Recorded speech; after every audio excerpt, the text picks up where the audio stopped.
Dari kecil suka main bahan peledak. Ia akan meledakkan apapun, bahkan toilet di rumah. Semua barang di rumah diledak.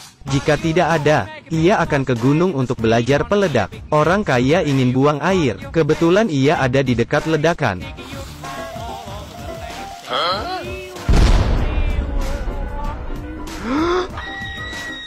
Robert anak yatim piatu. Bagi orang, ia sakit jiwa. Menurutnya, ledakan adalah seni. Waktu berlalu, Robert tumbuh dewasa. Rumah sakit jiwa banyak orang berbakat, terutama direktur. Penelitiannya mengesankan. Ada 2 foto. Sepertinya Robert berdarah hitam. Ia percaya, bukan direktur membuatnya seperti ini. Kenapa aku orang hitam? Direktur tidak peduli. Ia yakin tidak pernah salah.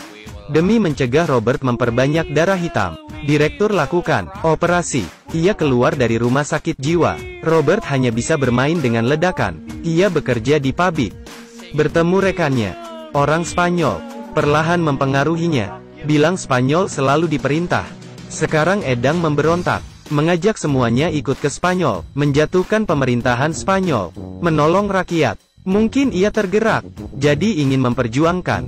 Beberapa rekan termasuk Robert, kembali ke Spanyol. Mereka berperang, sambil mencari pemberontak. Hari itu, mereka melihat pasukan, mengira tentara pemberontak, berdiri untuk menantang. Tak diduga seketika, kepalanya tertembak. Demi memenuhi keinginan, Robert dan yang lain melanjutkan perang. Ia melakukan ledakan di mana-mana. Jembatan diledakkan, dihancurkan. Robert merasa sangat puas.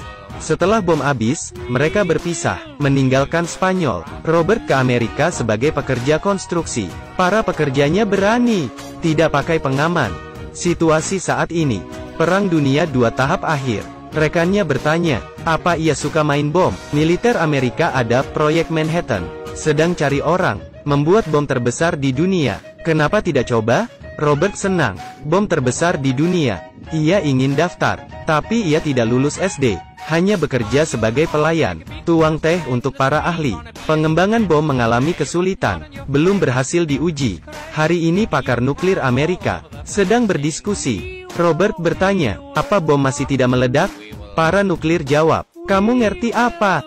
Banyak program rumit, sulit untuk menyelesaikannya. Robert berkata, kenapa tidak pakai dinamit untuk dihubungkan? Ahli terkejut. Cara ini masuk akal. Dengan cara ini, orang Amerika berhasil menguji bom atom pertama di dunia. Robert juga diundang. Selanjutnya, Jepang menerima hadiah 2 bom atom. Mengakhiri 6 tahun Perang Dunia II, Robert berkontribusi.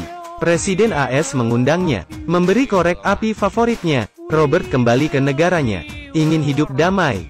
Tapi bakat Robert menarik perhatian Soviet. Agen Soviet sengaja mengajaknya minum. Ia dibuat mabuk, lalu membawanya ke kapal.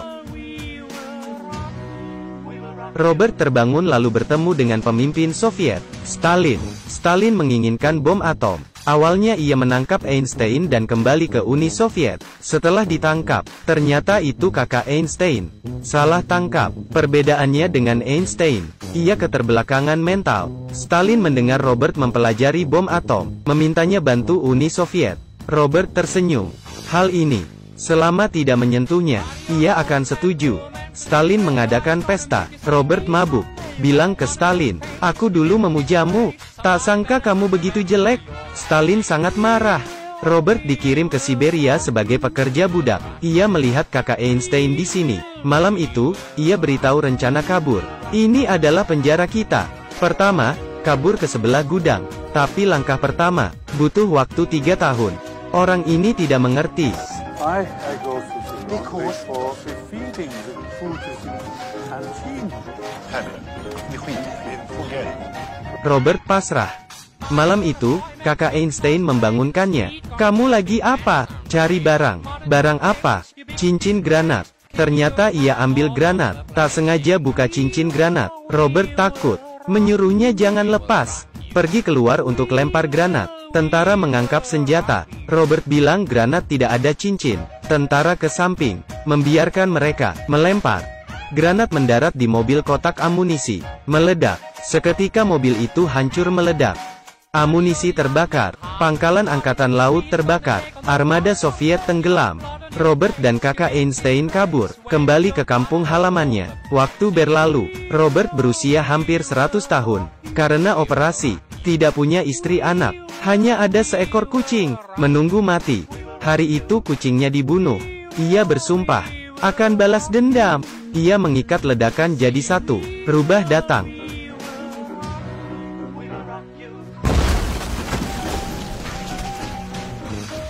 Suara ledakan, balas dendam selesai. Bom ini membangkitkan gairah Robert. Ia tidak mau tunggu mati. Datang ke stasiun, pakai semua koin, beli tiket. Belum naik bus, seorang pemuda kasih koper, suruh jagain. Ia ingin ke toilet. Robert bingung, apa ini koper gratis?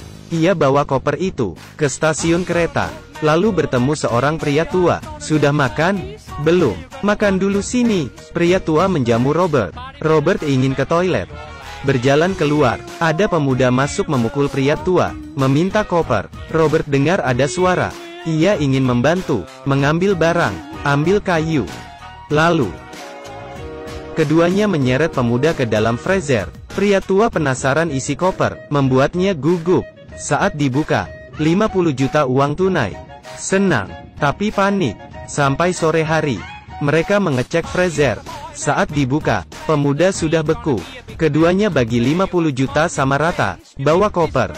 Berjalan keluar, mereka bertemu dengan pemuda di tengah jalan. 50 juta dibagi 3. Datang ke suatu tempat, pemilik rumah memelihara gajah. Robert tak menyang, bisa menunggangi gajah. Uang ini ternyata punya seorang bos mafia. Ia menyewa sebuah hotel di Bali, menyuruh bawahan ambil koper. Menemukan mereka, mengancam dengan pistol. Pemilik rumah mengeluarkan senjata. Si botak takut, menarik koper. Tak sengaja injak kotoran gajah, lalu terjatuh. Ia diinjak sampai mati. Wanita juga dapat bagian uang sebanyak ini. Mereka pergi ke Bali untuk menikmati hidup. Gajah juga dibawa. Pemandangan Bali indah. Mereka mengemudi. Tiba-tiba mobil bos mafia di sebelah. Ia terkejut, memanggil supir. Apa itu koper aku? Supir menoleh. Sepertinya iya.